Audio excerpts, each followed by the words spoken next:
Hello, students of Standard 10. In this YouTube channel, I am once again here with the same history chapter. Same history chapter Nationalism in India. India's nationalism. India's history is not a small one that it will end in 1 or 2 days. It will go on, go on, go on, continue. So, today, in the last video, we have studied about civil disobedience movement, Dandi March. Do you remember? And Gandhiji has disobeyed or started civil disobedience movement by breaking salt law, by making salt in Dandi, the coastal town of Gujarat. Do you remember? And with the breaking of this salt law, not only in Dandi, when it has happened in Dandi, the other people break these colonial laws, break the colonial laws. Different types of laws made by the Britishers were started being broken by the Indians. They are disobedient now towards the Britishers. Thousands in different parts of the country started breaking salt law, manufactured salt and demonstrated in front of the government offices, government factories. As the movement spread gradually, they now started boycotting everything, boycotting foreign clothes, foreign liquors. Shops were picketed. Picketed means they have been thrown away. So peasants refuse to pay revenue. Even they have, even the peasants, they also denied to give revenue, taxes. That is Chowkidari tax. Village officials resigned. In the village, there were some people who were the representatives of the Britishers. They also resigned that we will not work for you. And in this way, forest laws were being broken. People started going inside the forest with their cattle for grazing. No protest. They were, means whatever the Britishers were protest, they were not agreed with that. They were going inside the reserve forest to collect wood and graze animals. In this way, the movement started very widespread. Everybody now started doing that. With this development in this movement, civil disobedience movement, British or colonial government get worried about it. They started arresting the big Congress leaders. When the big Congress leaders were being arrested, at that time, people get panic. The people get violated.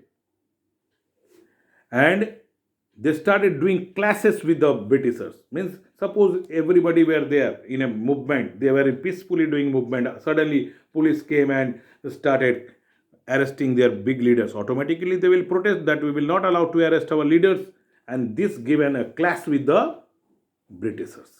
But it was a non-violence movement, and when they started clashing with the Britishers, when Abdul Ghaffar Khan, one of the main disciple of Mahatma Gandhi, being arrested in 1930, angry crowds demonstrated in the streets of Peshawar. Peshawar is in Pakistan. Now, at that time, it was in India. Facing armored cars and police firing. Understood? Not understood. Means they were protesting. Movement were there. They were protesting against the Britishers for something in near the British factories or police stations. Suddenly, police started arresting Abdul Ghaffar Khan, who was a very good disciple of Mahatma Gandhi. Frontier Gandhi, he has been called as Frontier Gandhi. And so, when he has been arrested, people started clashing with them. Argument, the police has made lathi charge, and when lathi charge also cannot control, then the police opened fire. What happened then? A bullet has hit on Abdul Ghaffar Khan, and after a few months he was died. Many people were being killed. When Mahatma Gandhi himself was arrested after a few months, industrial workers in Solapur attacked the police stations, municipal buildings, means all British government offices they started attacking. Why they have arrested Mahatma Gandhi? their great leader. Railway stations, law courts, everything were being targeted by the Indians. They've been attacked. These all things, these all government offices and factories have been attacked. All structures, that means every structures which were the symbol of British, they have been attacked. They are being attacked by the common people of India. So a frightened government, the government got frightened that now the people have started realizing, now they have to leave the country. So at last protest means they have tried their best to control this riot, means control this movement. They started brutal repression. They started brutal repression. Brutal repression means they started cruel activities. Now the satyagrahis were attacked by lathis, then by firing at them, etc. Women, children, many were beaten, and about 1 lakh people were arrested. In such a situation, Gandhiji once again decided to call off the movement. So, see the Gandhiji's condition. Once he has starting, when everybody is now habituated of this,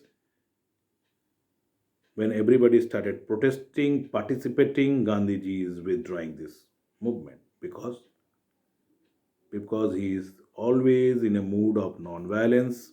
When people getting violent, he is withdrawing the movement, and what happens then? The British become more powerful, more violent, more cruel on those people who have been protested, because no more movement were there. No other big leaders will now come for supporting because movement has been closed. This was the condition, and the common people were totally, brutally beaten by the Britishers. So, in this way, civil disobedience movement was ended and called off by Gandhiji when the people became aggressive due to the arrest of different big leaders, killing different peoples. Automatically, when in front of our eyes, our relatives, our friends will be killed, we will protest. We will not say that you kill me also. But Gandhiji said, no. If your relatives have been killed, or anybody has been killed by the Britishers in your family, in your friend, in your neighborhood, you don't protest. Rather, you go for your sacrificing lives. And that is why Mahatma Gandhi has called off this movement. Thank you.